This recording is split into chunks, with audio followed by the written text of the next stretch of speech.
Hi అండి, నేను మీ Divya. Welcome back to dine with దివ్య.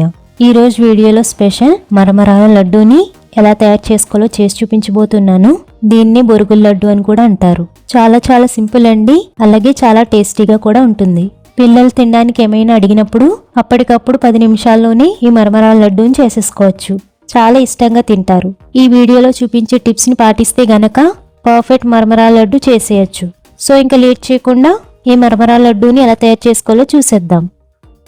ఈ మరమరాల లడ్డు చేయడానికి ఒక కడాయిలో 3 కప్పుల వరకు మరమరాలను తీసుకోండి. గ్రాముల్లో చెప్పాలంటే ఇవి సుమారు 150 నుంచి 200 గ్రాముల వరకు ఉంటాయి. ఇలా తీసుకున్న మరమరాల్ని క్రిస్పీగా అయ్యే వరకు ఒక 2 నుంచి 3 నిమిషాల పాటు లో ఫ్లేమ్లో వేయించుకోవాలి. ఇలా ఒక 2-3 నిమిషాలు వేయించిన తర్వాత మరమరాలను తీసుకుని ఇలా నొక్కి చూస్తే పొడిలా అవ్వాలి.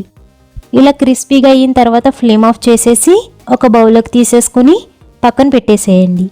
మళ్ళీ ఇదే కడాయిలో 1 కప్పు వరకు బెల్లాన్ని తురిమి తీసుకోండి. గ్రామ్స్లో చెప్పాలంటే 150 గ్రాముల వరకు ఉంటుంది. ఇందులోనే 1/2 కప్పు వరకు వాటర్ని వేసి కలుపుతూ బెల్లాన్ని కరిగించుకుని పాకం పట్టుకోవాలి. మనం తీసుకున్న 3 కప్పుల మరమరాలకి 1 కప్పు వరకు బెల్లం కరెక్ట్గా సరిపోతుంది. ఇలా బెల్లం పూర్తిగా కరిగిపోయిన తర్వాత 3 నిమిషాల పాటు ఇలా కలుపుతూనే బెల్లాన్ని కొంచెం ముదురుపాకం రానివ్వాలి. ఒక 3 నిమిషాల తర్వాత అప్పుడు 1 టీ స్పూన్ నెయ్యిని వేసి బాగా కలపండి. ఇలా నెయ్యిని వేసి పాకం పడితే మంచి షైనింగ్గా ఉంటుంది. బెల్లం పాకం పట్టడం ఇలా స్టార్ట్ అయిన తర్వాత చూడండి, ఇలా నొరగలా వస్తుంది. ఇంకా మీకు బెల్లం ముదురుపాకం వచ్చిందో లేదో తెలియడానికి ఇలా కొంచెం పాకాన్ని వాటర్లో వేసి ఇలా ఉండలా చేస్తే ఈ విధంగా దగ్గర పడాలి. ఇలా గనక ఉండలా వచ్చిందంటే పర్ఫెక్ట్ పాకం రెడీ అయిపోయినట్టే. అప్పుడు ఫ్లేమ్ ఆఫ్ చేసేసి రోస్ట్ చేసుకున్న మరమరాలను వేసి బాగా కలుపుతూ మరమరాలకి పాకాన్ని పూర్తిగా పట్టించాలి.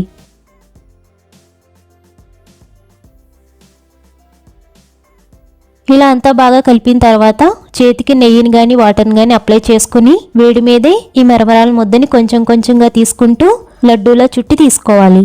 చల్లారిన తర్వాత లడ్డూలా అవ్వండి. సో వేడి మీదే వీటిని ఉండలుగా చేసుకోవాలి. చూడండి లడ్డు ఎంత పర్ఫెక్ట్ రౌండ్ షేప్లో వచ్చిందో.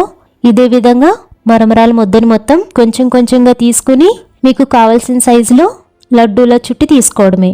ఇలా ప్రిపేర్ చేసుకున్న లడ్డూలన్నిటినీ ఒక ప్లేట్లోకి ట్రాన్స్ఫర్ చేసుకుని పూర్తిగా చల్లారనివ్వాలి. అలా పూర్తిగా చల్లారిన తర్వాతే ఈ మరమరాల లడ్డూలు బాగుంటాయి. అంతే అండి, ఎంతో సింపుల్గా టేస్టీగా పిల్లలకి నచ్చే స్వీట్ రెసిపీ ఈ మరమరాల లడ్డు రెడీ అయిపోయింది. ఇంట్లో మరమరాలు ఉన్నప్పుడు ఇలా ఒకసారి ట్రై చేయండి, ఎవరికైనా చాలా నచ్చుతుంది.